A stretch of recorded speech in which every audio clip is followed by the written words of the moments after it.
Qu'est-ce qu'être commerçant à la Goutte d'Or et quel est votre rapport avec le quartier ? Alors, ça dépend des commerces, en fait. Nous, on est un peu atypique dans le quartier, dans le sens où, traditionnellement, les commerces qu'il y avait n'avaient rien à voir avec le nôtre. La déco, le design, etc., c'est vraiment tout à fait émergent. Voilà. Donc, c'est vrai que là, nous, on est installés depuis 4 ans et demi, ici. Nous, on est du quartier au départ.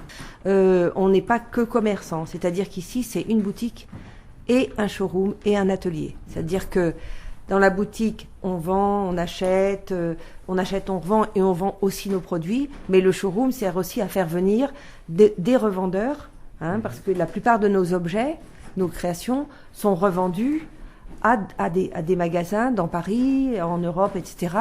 Voilà. Et c'est pour ça que derrière, on a le stock et l'atelier, etc. Donc c'est un peu particulier, c'est un lieu hybride où il n'y a pas que une partie commerce. La partie commerce, elle sert à tester nos produits et elle sert aussi à avoir un ancrage dans le quartier avec une population qui est en train de changer.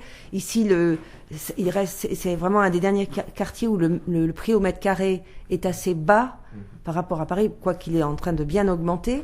Et du coup, il y a toute une population de 30 ans qui viennent acheter leur premier appartement. Ils sont en couple, ils commencent à avoir des enfants, etc.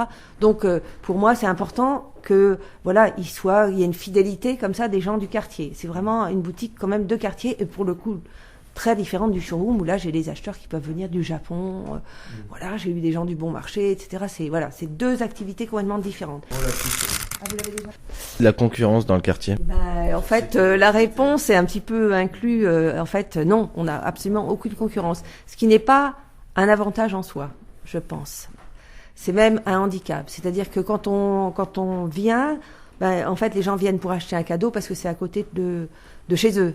Mais les gens n'ont pas toujours envie d'aller acheter un cadeau comme ça. Quand ils vont faire du shopping, ils vont aller aux Abbesses, ils vont aller aux Halles, ils vont aller à Saint-Lazare, ils vont aller là où ils peuvent tourner et trouver pas mal de choses. Nous, on aimerait quand même qu'il y ait un pôle de création qui se développe un peu plus dans le quartier, de manière à ce que les gens du quartier et de l'extérieur viennent. Voilà.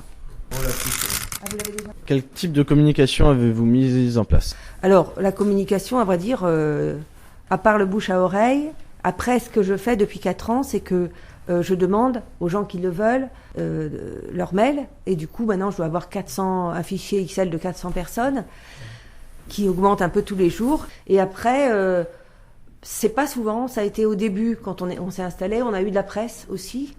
Eldeco, Idéate, etc., de la presse spécialisée, Télérama, qui nous a ramené pas mal de monde. Après, on fait des parcours, justement, avec d'autres designers, d'autres créateurs du quartier. Et du coup, ça permet, on passe un peu dans la presse, etc., ça permet de faire connaître la boutique et le quartier sous un autre jour.